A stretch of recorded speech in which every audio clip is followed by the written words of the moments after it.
How to do fast pay with DoorDash.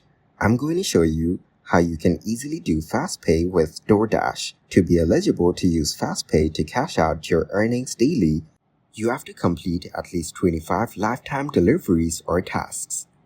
You've been on the DoorDash platform for at least 2 weeks since activation. You set up fast pay and added your debit card at least 7 days ago, so the 7-day processing period is no longer in effect. You haven't updated your debit card information within the past 7 days.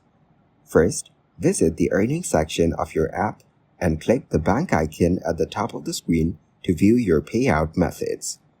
Ensure your direct deposit is linked to your personal bank account and then click Fast Pay.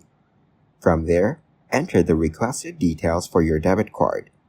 You must have a debit card to use Fast Pay. Please note that there is a 7-day processing period before you can start using Fast Pay. Once you've signed up and have waited for the 7-day processing period, click the Deposits and Transfers link on the Earnings tab of your Dasher app. There, you will see the Cash Out with Fast Pay button. Click on that Cash Out with Fast Pay button to transfer your week's earnings directly to your debit card account. There's a $1.99 fee to cash out, and you can only do so once a day.